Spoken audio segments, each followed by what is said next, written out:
Well, thank you, Bryce, and thank you all for bearing with the various technical issues we're having this morning. I'm so glad you're here to celebrate Epiphany with us. So have you been lured into watching this movie on Netflix, Don't Look Up? It's popular these days with stars like Meryl Streep and Leonardo DiCaprio. The movie has a lot of resonance with some contemporary issues. A young scientist played by Jennifer Lawrence discovers a comet is heading towards Earth. By studying the stars, she and another astronomer recognize the danger posed to Earth and humanity. They try to warn folks, but some folks don't want to know about it. The popular president starts a campaign of voluntary ignorance. Don't look up, the crowds chant. Some would rather pretend this is not happening. This may sound familiar. The movie is a satire, perhaps, of our human approach towards the pandemic. It's fake. We don't trust the science. It could equally be a commentary on our approach to global warming and climate change. Some would rather ignore the evidence all around us than tackle the problem head on. The attitude seems to be, if we ignore this, maybe it will go away.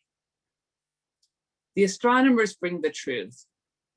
The truth shakes the foundations of existence. Just like the stargazing sages at the time of the birth of Jesus, their observation leaves Herod and all Jerusalem trembling.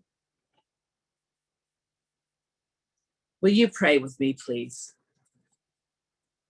May the words of my mouth and the meditations of all our hearts be acceptable in your sight, O Lord, our rock and our Redeemer. So this morning's gospel lesson is an old favorite. Who can resist the story of the three wise men? What crèche scene would be complete without it? And while most of us have taken down the tree or are putting away the decorations, I know at our house, the decorations have just migrated over to a corner. They're not quite in their boxes in the basement yet, but that's where they're headed. But the three wise men have just arrived. We celebrated their entry on the scene at Epiphany, which fell on Thursday this week, as we're talking to the kids about. January 6th, kids, don't forget. The three kings, as they're called in the King James Version of the Bible, only appear in this Gospel of Matthew. That's the only place you find the story. And the more you think about the story, the stranger it becomes. Why would Matthew's Gospel include a story about traveling sages following a star? The story never indicates there were only three in the group. That's from our later tradition. It doesn't say they were all men. We just know at least one of them was a man. What we do know is that the writer of Matthew's Gospel uses the word Magi for them from the Greek, which means a practitioner of astrology or magic. They may have come from ancient Persia, which is modern day Iran, of course. They may have followed the Zoroastrian faith. They are variously described as court priests or magicians, maybe wise people. Our translator this morning called them sages, but they're never actually called kings in the Bible. They may have known of the Jewish prophecy of a Messiah, but they're not really part of the Hebrew story. They're strangers who come to Judea because they observe this star rising in the east. But they recognize its significance. They are drawn to Bethlehem by a light in the sky. They encounter the Christ child. They are filled with joy. They are exuberant even. They bow in wonder. They fall to their knees. This here is God among us, God for us and God with us. At last, the light has come. The love has come. They offer their gifts. And then we are told they go home by another road. They go home by another road because once having encountered the manifestation of divine love, they are forever changed. And so are we. And this is our Epiphany story.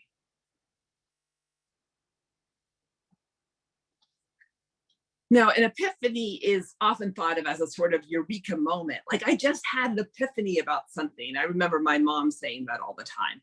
And I do believe God speaks to us in such moments when a thought occurs in our minds and helps us to understand things in a different way, like a revelation. Richard Niebuhr likens revelation to a moment when we are reading a difficult book, seeking to follow a complicated argument, and we come across a luminous sentence from which we can go forward and backwards, and so attain some understanding of the whole. An epiphany often brings disparate thoughts together for us and leads us to a new understanding.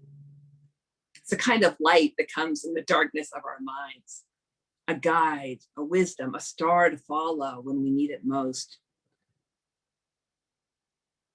And no doubt the journey of the Magi involved several epiphanies, including the inspiration to listen to their dreams and return home by a different road, not revealing the location of the baby to Herod. Epiphany also means a manifestation, a physical sign that reveals something spiritually significant. The birth of Jesus was an epiphany of divine love in this world. The appearance of the star was an epiphany of guidance for those who were seeking this divine beginning. We are entering into Epiphany season for the church, a time when we look for signs of God's love in the world, manifesting in our earthly surroundings. We open ourselves to the wonders of God's love all around us. We seek guidance as wisdom from on high. We seek the light, just as those ancient sojourners did 2,000 years ago. And one place we can start is by looking up, becoming aware of the world around us, connecting to other people and to nature. And I mean this literally. We have a new puppy in the house, which means I'm out walking at all hours, looking up to see the winter sky with the silhouette of the tree branches against it, to witness the rising of the sun in the east. I've done that a lot this week, but it's so beautiful to see the sky turn pink and purple at dawn. It almost makes having a puppy worthwhile. And it's so beautiful to observe the winter moon and the stars on those crisp January nights when it's clear and beautiful. There's nothing like looking at the stars. And most of us don't do enough of this. I imagine the Magi devoting their lives to studying the constellations, trying to understand the shifts and positions, the times of rising, finding it fascinating and illuminating. We are connected to the stars in so many ways. Science reveals that our bodies are actually made from the substance of stars. The particles in our bodies have been in existence for billions of years. This is a very difficult concept for me to get, but I'm sure that this is true. The particles were all forged in the nuclear fusion fire of stars. We are the result. We are truly made of stardust.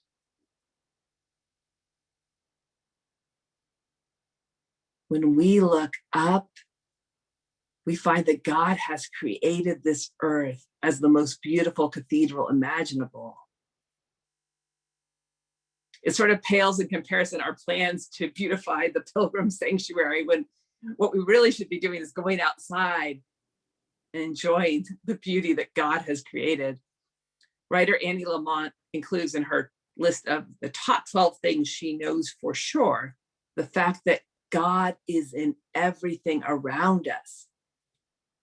Another word for God, she says, is not me. So go outside and look up. They say you can trap bees in the bottom of mason jars without lids because they don't look up. So they just walk around, bitterly bumping into glass walls.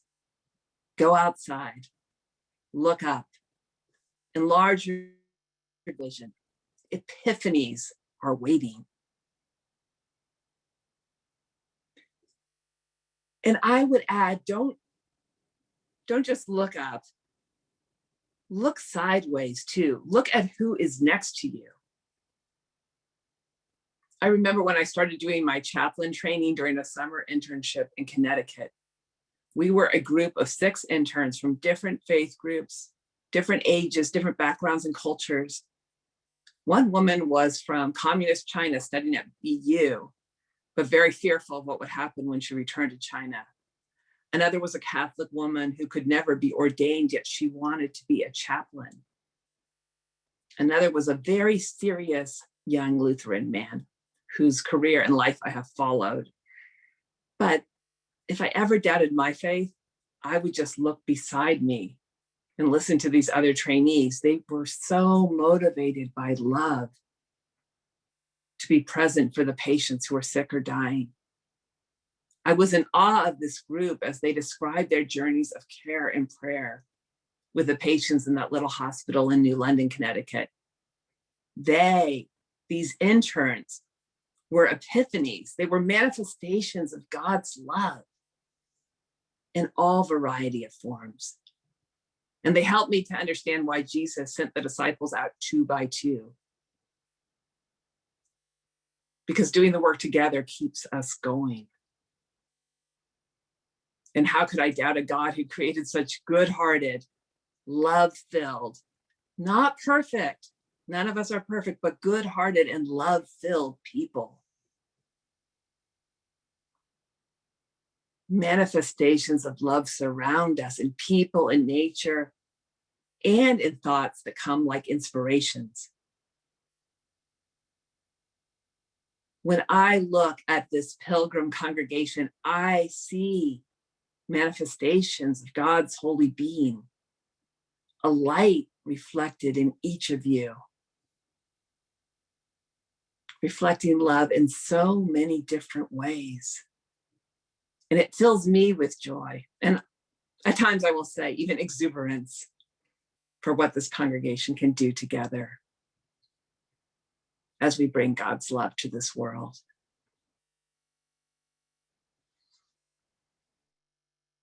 But let's return to our original question, because I was fascinated with this, and I hope you are too. Why is the story of the Magi following a star part of our gospel? Why did Matthew include it?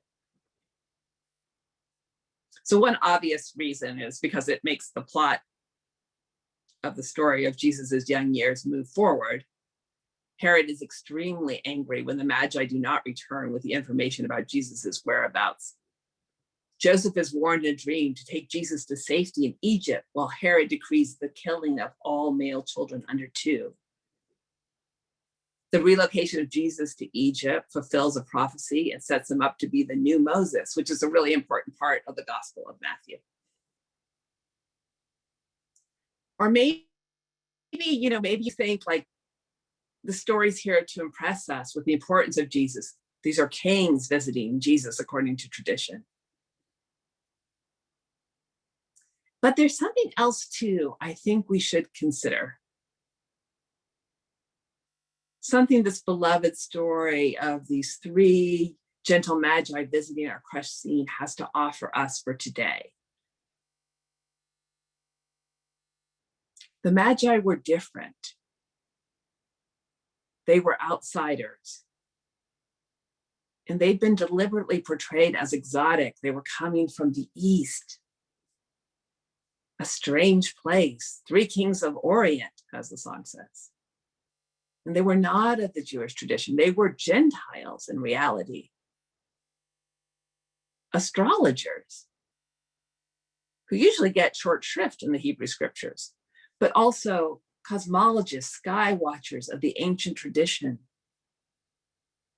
Scientists, early scientists who observed the alignment of the stars and the moon, the forerunners of modern astronomy.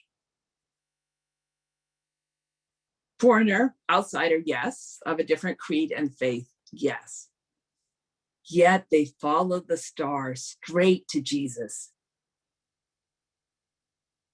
Perhaps in the scene of Jesus's beginnings on this earth, there is a message for us about how the Christ is found in our midst.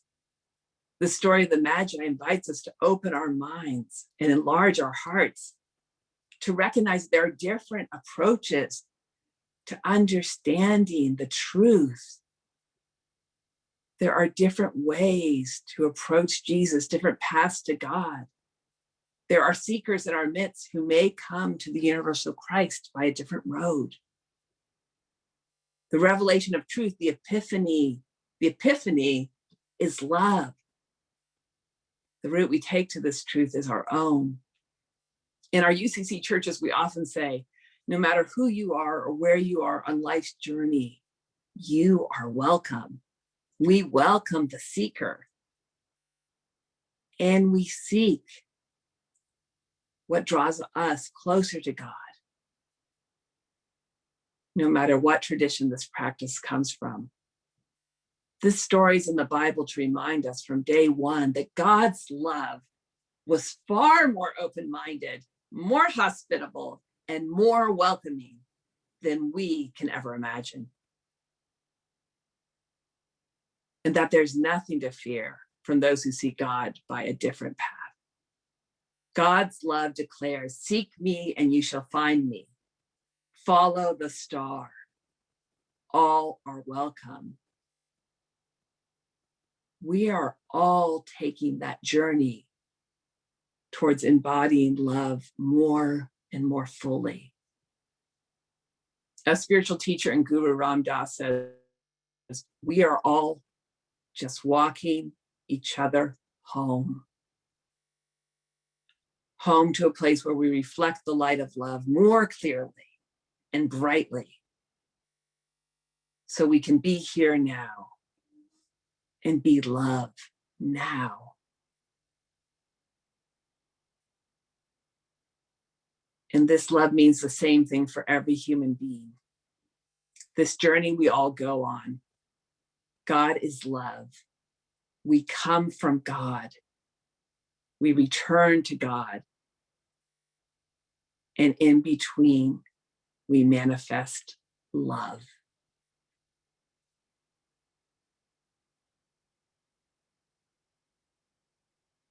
These wise people were following a different path to God, different from the Hebrew people, yet they were following the same light, a light that brought them straight to Jesus. And these Magi will never be the same. They go home by a different road. And if we are wise, we will do so as well. We will look for guidance from God and allow ourselves in this new year to be changed. For last year's words belong to last year's language, and next year's words await another voice. And to make an end is to make a beginning. To quote T.S. Eliot, if there is any lesson for 2021, it is that the world is changed. There will be no return to normal after all. And maybe that's okay. We must forge new ways of relating to the environment, our democracy, and one another. We must continue to be creative and thinking about how we can be church together. All of us are being called to open our minds to the manifestations of God's guidance and wisdom all around us, to hear from our still speaking God. Only those who don't look up are lost. So this week, remember to look up, to see the beauty around you, to see the manifestations of love in the mess of the clutter around you. Notice the epiphanies that may come in simple ways. Look up and around you to see the truth of what's happening in this world. But don't be afraid, don't be overwhelmed. Look up to receive God's wisdom. Look up to hold a greater perspective. Look up to understand what journey you are called to take, to let go of what is past, to chart a new future, and to seek the daily epiphanies in our midst that take us home by a different road. Amen.